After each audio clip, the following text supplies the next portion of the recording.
নমস্কার বন্ধুরা, কেমন আছেন সবাই? আজকে আমার বাগান থেকে এই শাকগুলো কেটে নিয়ে এলাম, ছাদ বাগান থেকে। আর কত সুন্দর হয়েছে দেখুন। আজকে এটা দিয়ে একটা সুন্দর রেসিপি করব, শাকের রেসিপি। শাক তো আপনারা অনেক রকমভাবে খেয়েছেন, কিন্তু এই রেসিপিটা একবার তৈরি করে খেয়ে দেখুন, খুব সুন্দর লাগে। আর এটাও উপকারও কিন্তু অনেক। আমি শাকগুলোকে ভালো করে কেটে ধুয়ে নিয়েছি। আর এই যে ডাঁটাগুলো দেখছেন মোটা মোটা, এগুলো কিন্তু কুচে নিয়েছি। খুব বেশি কুচাতে লাগেনি, কারণ এই শাকটা খুব নরম। আর এটা করার জন্য আমি এখানে নিয়েছি একটু ৫ ফোড়ন, ১ চামচ মতো, একটা পেঁয়াজকে কেটে নিয়েছি, এখানে ২টো কাঁচা লঙ্কা, একটু রসুন কেটে নিয়েছি, আর এখানে নিয়েছি শুকনো লঙ্কা। এখন এটা আমি করব। আর তার আগে আপনাদের বলি, ভিডিওটা কে কোথায় থেকে দেখছেন অবশ্যই আমাকে জানাবেন। আর যদি ভিডিওটা ভালো লাগে একটু আমাকে কমেন্ট করে জানাবেন। আপনাদের এক একটা কমেন্ট আমাদের আরও অনুপ্রেরণা দেয়, আমরা নতুন নতুন কিছু করার চেষ্টা করি। এখন আমি তেল দিলাম, সর্ষের তেল দিয়ে তার ওপর আমি একটু ৫ ফোড়ন শুকনো লঙ্কা দিয়ে নিলাম। তারপরে দিয়েছি এখানে পেঁয়াজ আর রসুন। এটা দিয়ে একটু আধ ভাজা মতো করে নেব। আমি খুব অল্প তেলেই রান্না করি। যে জিনিসটা অল্প তেলে করা যায় সেইগুলোই করি, আর এটা তাই আমি অল্প তেলেই করছি।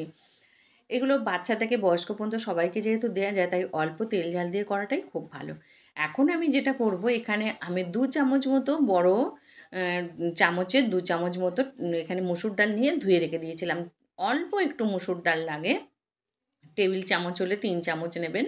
মসুর ডাল নিয়ে এটা ভালো করে ধুয়ে রেখে দেবেন। তারপরে এর সাথে দিয়ে ভাজতে থাকবেন। এখন আমি এখানে ২টো কাঁচা লঙ্কা যে কেটে রেখেছিলাম সেগুলোও দিয়ে দিলাম। আপনারা যেরকম ঝাল খাবেন সেরকম দেবেন। আমাদের ঝালটাও খুব কম খাওয়া হয়।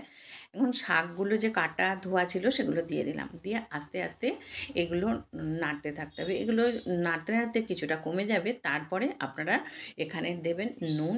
নুনটা খুব অল্প করে দেবেন, কারণ এই শাক অনেক কমে যায়। তারপরে আমি একটু চিনি দিলাম আর একটু হলুদ দিচ্ছি। এগুলো দেওয়ার পর আমি বেশ কিছুক্ষণ ধরে একটু নাড়াচাড়া করে তারপরে ঢাকা দিয়ে রেখে দেবো। আপনারা এইভাবে একবার শাকটা তৈরি করে খেয়ে দেখুন, খুব সুন্দর লাগে খেতে। আর এই শাক বা যে কোনো শাকের সাথে এটা আপনারা করে দেখতে পারেন। আমি এখন ঢাকা দিয়ে রেখে দিলাম। কিছুক্ষণ পরে আমি দেখাচ্ছি, দেখুন আস্তে আস্তে জলটা একেবারে শুকিয়ে গেছে। এখন এই সময় আমাকে একটু জল দিতে হবে। এর যে নিজস্ব জল সেটা শুকিয়ে গেছে। আর আমি এখন এখানে জল দেব, কিছুটা গরম জল করে রেখেছি, তাই দেবার খুব বেশি পরিমাণে কিন্তু আমি দেব না। আমি দেখাচ্ছি কতটা পরিমাণ দিই। এখানে যে শাকগুলো রয়েছে আমি এরকম ১ কাপ মতো জল এখানে ইউজ করলাম। এই ১ কাপ মতো জল যখনই কমে শুকিয়ে যাবে তখনই কিন্তু আমার রান্নাটা কমপ্লিট হয়ে যাবে। এইভাবে আপনারা একবার তৈরি করে নিন। আর এখন আমি আবার একটু ঢাকা দিয়ে রেখে দেবো। রেখে কিছুক্ষণ পরে আপনাদের দেখাচ্ছি এটা কেমন দেখতে হয় আর কতটা এটা শুকাতে হয় সেটা আমি দেখাচ্ছি। দেখুন এখন আমার এখানে যে ডালটা মোটামুটি সিদ্ধ হয়ে গেছে, শাকগুলো তো সিদ্ধই হয়েছে। আর একটু জল রয়েছে এখানে, কিন্তু কোনো জল থাকবে না, জলটা শুকিয়ে যাবে, তবে একেবারে কিন্তু শুকনো হবে না। আমি গ্যাসটা একটু জোরেই করে দিয়েছি।